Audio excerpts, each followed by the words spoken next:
actually, by everybody going in on the tools together, the costs are very, very low. I mean, on the one hand, everybody's in your stuff, and it's an open space. But on the other hand, by shared costs, it just makes a lot of sense financially to do it this way. Right.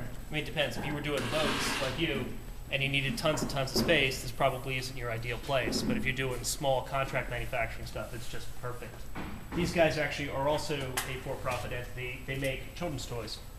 So they're prototyping all kinds of kids' toys. Do you have one? Yeah, this isn't for kids, but it's a T-Rex. You'll see T-Rex feet. And that is a walking, high-end electric T-Rex. Sorry.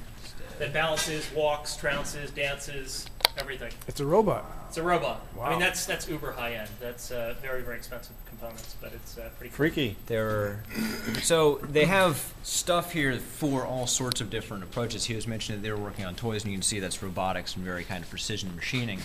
In the center over here we have sewing and stuff, and at one point I was in here and some guys were working on another kind of sewn toy idea that involved rabbit ears that you could have a little hand control and the rabbit ears would wiggle. So you can do all sorts of things. Kind of back where the computers are, that's more an electronics area. They have oscilloscopes and various test equipment. What are they doing? Workshop. They actually just put that in last night. Their CAD work. Wow. And then, kind of moving over here, you have more bike stuff. So we can actually go back in here and show you some of the fun bike projects. We've got some clamps, odds and ends.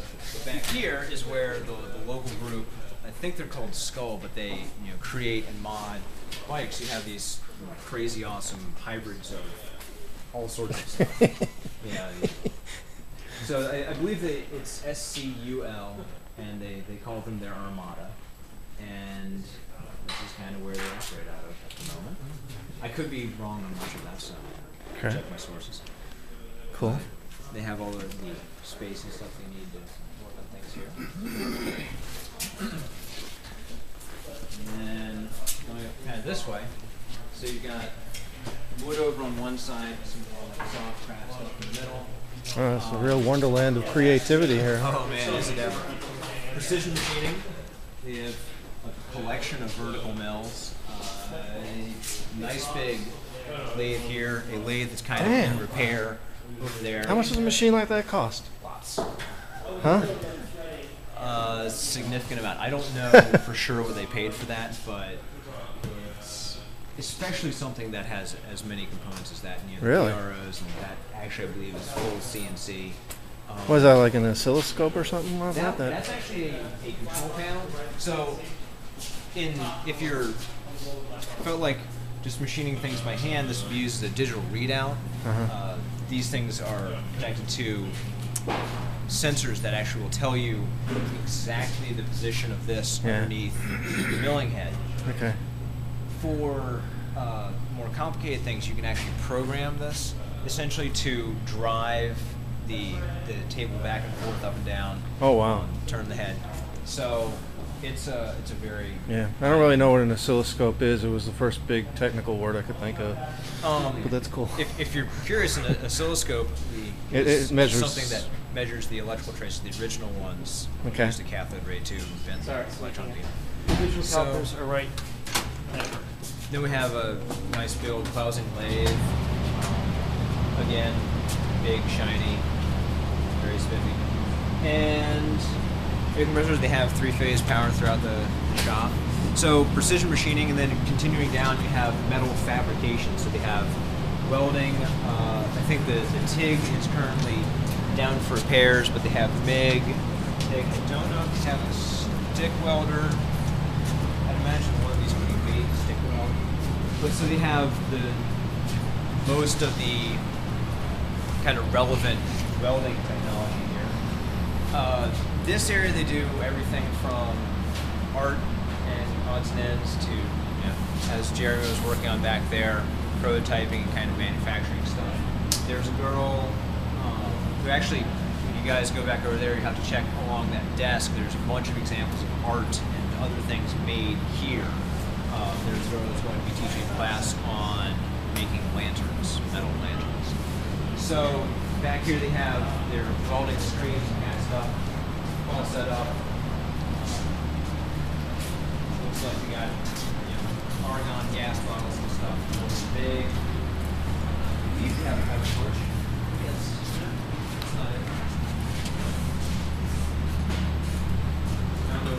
those, but I believe they have the Gear 4 one.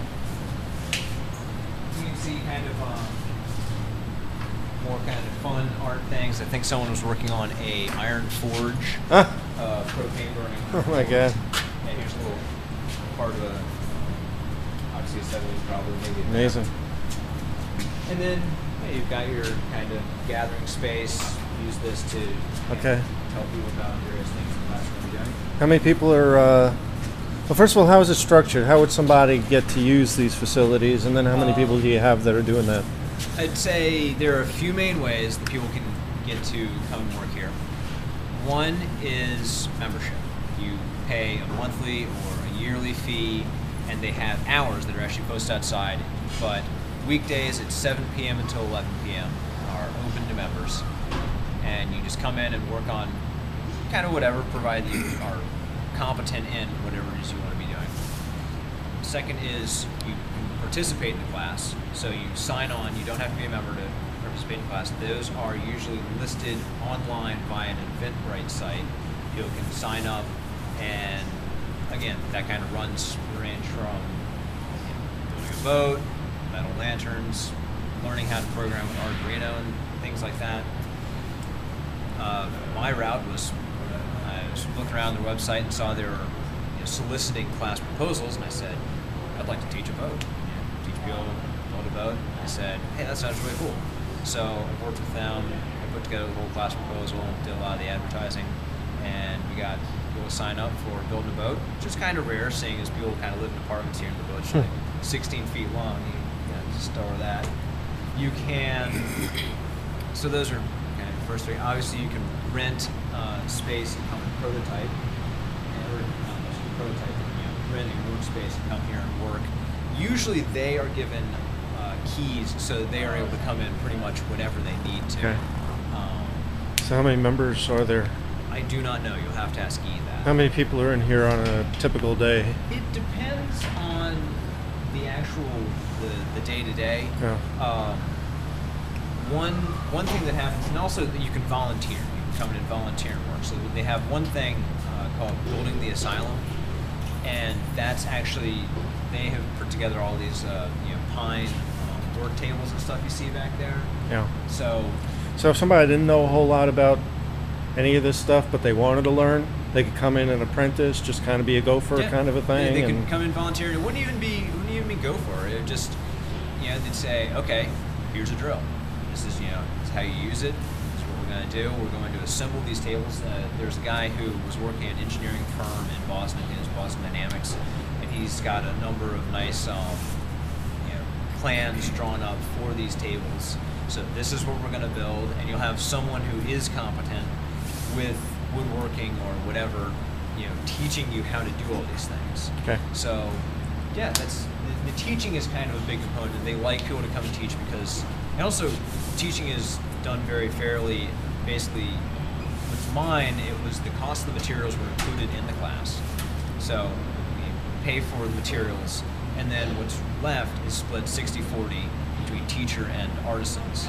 So, and they basically do a per hour sort of charge for the being here.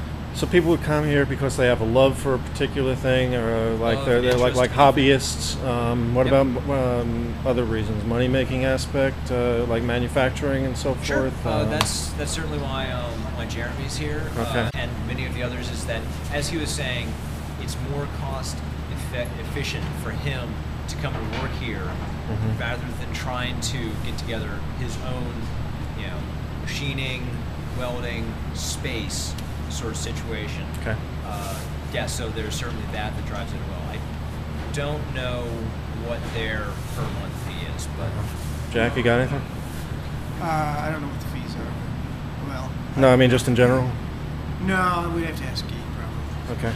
Yeah, Guy is the guy who founded it. He will certainly have many more and better answers than I do. Okay. Yeah. Well, you we just get a class going on. You don't have to take the whole night with us. It's okay, but he said he'd be here in a minute. Cruise around and just check it out. you just spent 19 minutes and 56 seconds, 57, 58, helping us out and letting us get a good view of what's going on here. Really appreciate it, man. Absolutely. Thank you. Thanks. Nice to meet you all.